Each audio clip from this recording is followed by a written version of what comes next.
এই রেডিওতে বাজে হারিয়ে যাওয়া ভূতের গল্প।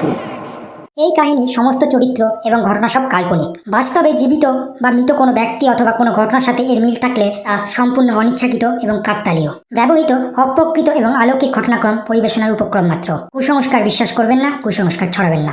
শীর্ষেন্দু মুখোপাধ্যায় সম্পাদিত সেরা ভূতের গল্প বইটি থেকে নেওয়া এই গল্পটি। লেখক শচীন্দ্রনাথ বন্দ্যোপাধ্যায়। বিএসসি পরীক্ষা সামনে এসে গেছে, পড়াশোনা কিছুই করিনি। মেজদার নতুন মোটরটাই 70 মাইল স্পিড দিয়ে ডায়মন্ড হারবার কিংবা চন্দননগর বন্ধুবান্ধব নিয়ে হয়ে হলো এই সবেই দিন কেটেছে। কিন্তু আর নয়, বই খুলে এবার ঘরে বসেছি। রাত বোধহয় অনেক হলো। বৈঠক থেকে বর্দার ব্রিজের আসরের তর্কাতর্কি আর কানে আসছে না। মেজদার ডাক্তার অনেকক্ষণ রোগী দেখে ফিরে এসে তার ঘরে শুয়ে পড়েছে। কেটে গেল আরও কিছুক্ষণ। এবার ঘুম পাচ্ছে, রীতিমতো ঢুলে পড়েছি। কিন্তু না, ঘুমোলে চলবে না। খাতা নিয়ে অঙ্ক কষতে শুরু করলাম। অঙ্ক কষছি তো কষছি, এমন সময় দরজা খুলে হঠাৎই মেজদার আবির্ভাব। বললেন, ওরে একটু চল তো আমার সঙ্গে, ড্রাইভার বাড়ি চলে গেছে, এদিকে কলও এসেছে জরুরি, না গেলেই নয়। যত জ্বালাতন এই এত রাতে, ডাক্তারি করা যে কি চকমারি। বড় ভারকি মানুষ এই মেজদা, এখানে বেশ সিমিও করে চলতে হয়। কিন্তু মেজদা, ওরে বাবা, তবে সর্বনাশ। নিরুত্তরে চললাম মেজদার সঙ্গে। গাড়ি বার করলাম গ্যারেজ থেকে। মেজদা এসে পাশে বসলেন, আর ভেতরে বসলেন একটি মধ্যবয়স্ক গেয়ে লোক। এই লোকটি বুঝি ডাকতে এসেছিল মেজদাকে। ওই বোকা বোকা ভালো মানুষ গোছের লোকটা।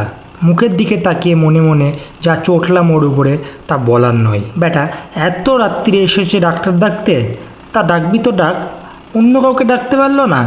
তা নয় মেজদাকেই চাই কেন?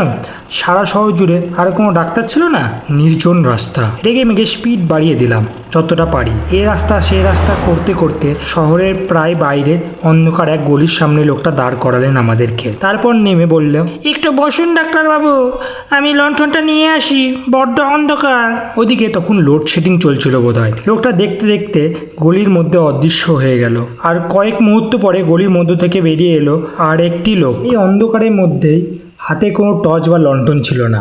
মোটরের কাছে এসে আমাদেরকে দেখে থমকে দাঁড়ালো। বললে, ডাক্তারবাবু বুঝি?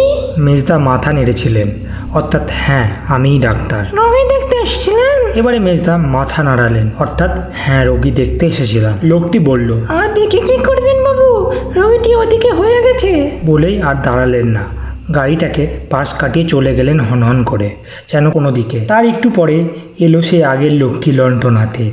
বলল, আসুন ডাক্তারবাবু। মেজদা গাড়ি থেকে নেমে যথারীতি গেলেন তার পিছনে পিছনে। কিন্তু কি আশ্চর্য, ফিরে এলেন একটু পরে, একেবারে একা একা, যেন পলক ফেলতে না ফেলতেই। মেজদা হাতের ব্যাগটা পিছনে রেখে দিয়ে বসলেন এসে আমার পাশে।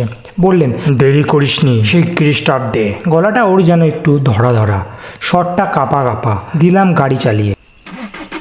একটুক্ষণ চলবার পর মেজদা বললেন, হ্যাঁ রে, যে লোকটা আমাদের কাছে এসে বলল রোগী মরে গেছে, তার মুখখানা লক্ষ্য করেছিলিস? বললাম, হ্যাঁ। ন্যাড়া মাথা, কালোপনা মুখ, চোখ দুটো। মেজদা বাধা দিয়ে বলে উঠলেন, থাক, আর বলতে হবে না, আসলে সেই লোকটাই রোগী। গিয়ে দেখি বিছানায় মরে কাঠ হয়ে পড়ে আছে। কথাটা বলেই মেজদা আমার দিকে আরও একটু ঘন হয়ে সরে বসলেন।